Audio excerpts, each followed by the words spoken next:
Hey everyone, and welcome to this explainer. For the next few minutes, I want you to think of me as your senior consultant and coach. Today, we are tackling a massive headache that honestly plagues almost every single research team I work with. We're talking about transforming that tedious manual data sorting process into a continuous, high-quality knowledge machine. We're going to calibrate your AI judgment skills and learn exactly how to build automated pipelines that actually work without compromising the integrity of your data. Let's get right into it.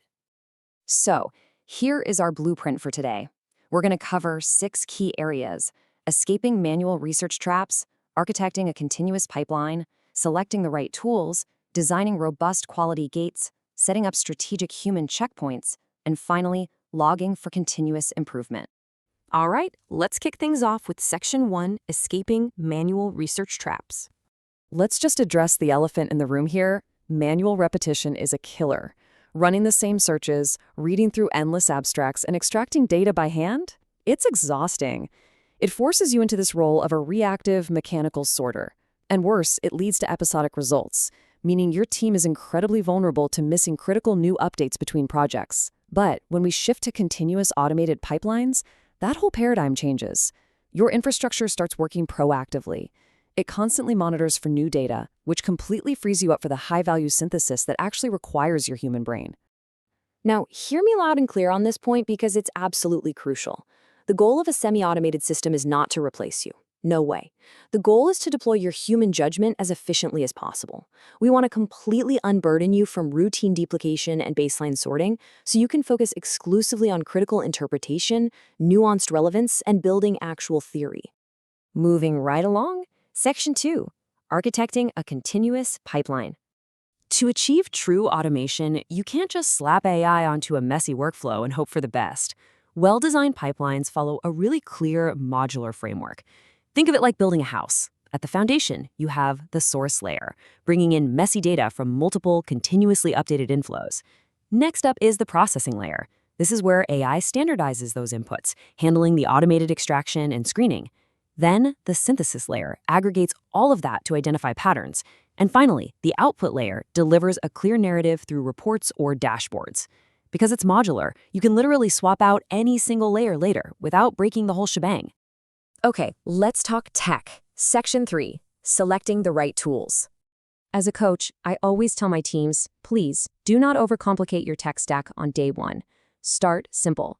You can use no-code options like Zapier or Make for basic data routing.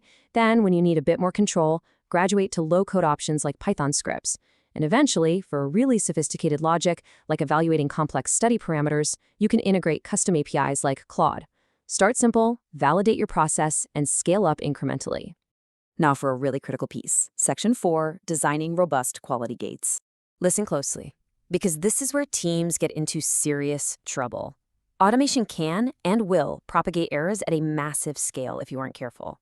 We all know AI hallucinates. It'll generate completely fake citations or confidently present fabricated statistics. And if you don't catch it, your whole analysis is compromised. That's exactly why we use 4 non-negotiable quality dates. First, input verification. You compare auto-retrieved data against manual spot checks. Second, processing verification. Manually verify a random sample of the AI's decisions. Third, output verification. Check your final data distributions for any of those fabricated stats before you ever report them. And finally, feedback loops. You have to log every error so you can constantly refine your prompts. Let's ground this with a real-world example from an oncology team I know. They built a continuous monitoring pipeline for immunotherapy outcomes. The AI runs completely autonomously every single day, querying databases and evaluating abstracts against really strict criteria.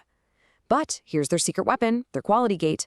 Every Monday, a senior researcher steps in to review the flagged papers and approve their inclusion. The AI does the heavy lifting, but the human expert makes the final call.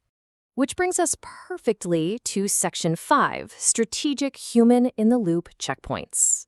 Take a second and just ask yourself this. What would actually happen to your project or your organization's reputation if your pipeline failed silently? What if it processed bad data for weeks without anyone noticing? Honestly, a poorly built pipeline running entirely unsupervised is a professional's absolute worst nightmare. So, to prevent those silent failures, here is your quick checklist for evaluating task risk versus AI capability. You need to design explicit decision boundaries based on error costs. Use autonomous processing only for the super clear-cut cases. Build automatic escalation to humans for anything borderline or low confidence. Always conduct verification sampling on the included data.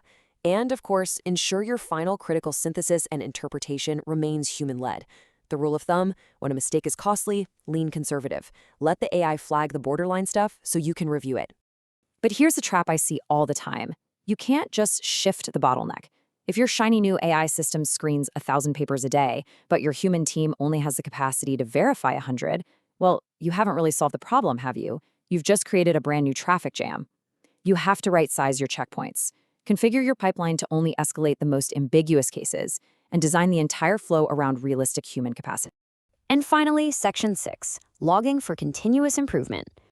We've reached our final fail-safe, folks. Automated pipelines absolutely must maintain complete, immutable records of inputs, outputs, and human decisions. Remember this mantra: logging is not overhead, it's insurance. So many professionals skip this because, let's be real, it feels like extra work. But 6 months down the line, when you need to explain exactly how you arrived at your data, those logs ensure reproducibility, debuggability, and a crystal clear audit trail. Now, watch out for these common pitfalls. Don't over-automate early. Build it incrementally.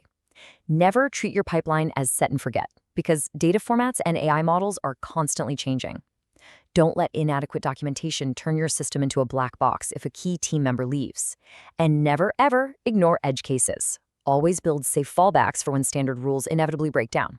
All right, let's turn all this theory into a practical 4-step exercise you can actually take back to your team today. Step 1, map out your current manual process and find the bottlenecks. Step 2, identify automation opportunities that have minimal error risk.